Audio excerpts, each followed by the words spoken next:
హార్ట్‌కి సంబంధించిన valve problems ఉన్నాయి అని ఒక వ్యక్తి ఎలా తెలుసుకోవాలి? అంటే వాటి లక్షణాలు ఎలా ఉంటాయి? జనరల్‌గా ఈ హార్ట్‌కి సంబంధించిన ఈ వాల్వ్ ప్రాబ్లమ్స్ ఏదైతే ఉన్నాయో, దాని సిమ్టమ్స్ చాలా వరకు హార్ట్‌కి వెళ్ళే బ్లడ్ సప్లై తక్కువైతే ఎలా ఉంటదో అలానే ఉంటాయన్నమాట. సో, అందుకనే చాలా సార్లు మిస్ అవుతా ఉంటాం అనమాట. సో, దీని సిమ్టమ్స్ మీరు చూసినట్టయితే ఒక్కొక్క వాల్వ్‌కి ఒక్కొక్క రకమైన సిమ్టమ్స్ వస్తాయండి. ఇప్పుడు నేను మీకు సింపుల్‌గా 2 వాల్వ్స్ గురించి మాట్లాడదాం ఈరోజు. మరీ డెప్త్‌లో గాకుండా. ఓకే. అందులో మోస్ట్ ఇంపార్టెంట్ మైట్రల్ వాల్వ్ అని. మైట్రల్ వాల్వ్ అనేది ఎడమ పక్క ఉంటదనమాట హార్ట్‌కి. సో, అది హార్ట్‌కి అప్పర్ ఛాంబర్, లోయర్ ఛాంబర్స్ అనేవి ఉంటాయి. అంటే పైన భాగం, కింద భాగం.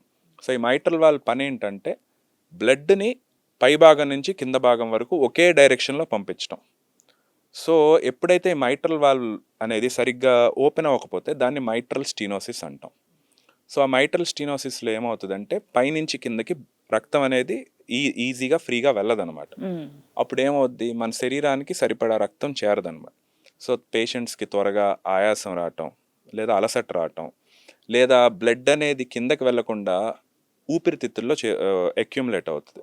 దానివల్ల ఆయాసం రావటం, పడుకున్నప్పుడు కొంచెం సేపు పడుకున్న తర్వాత పొడి దగ్గొచ్చి నిద్ర లెగవటం, లేదా ఫ్లాట్‌గా పడుకున్న తర్వాత ఊపిరందక నిద్ర లెగవటం, కొంచెం దూరం నడిచిన ఆయాసం రావటం లాంటి సింప్టమ్స్ చూస్తాం. ఇది okay. Mitral stenosis. Mitral regurgitation అనేది ఈ తలుపు అనేది సరిగ్గా మూసుకుపోవటం వల్ల.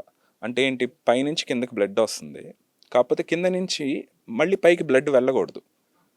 ఆ వాల్వ్ అనేది క్లోజ్ అయిపోవాలి. క్లోజ్ అయిపోవాలి. ఈ వాల్వ్ అనేది క్లోజ్ అవ్వకుండా ఏమవుతది ఇలా ఇలా ఓపెన్ అవుతా ఉంటదనమాట. మధ్య మధ్యలో ఓపెన్ అవుతుంది. మధ్య మధ్యలో అంటే పూర్తిగా క్లోజ్ అవ్వకుండా ఇట్లా ఫ్లాప్ లాగా ఓపెన్ అవుతా ఉంటది.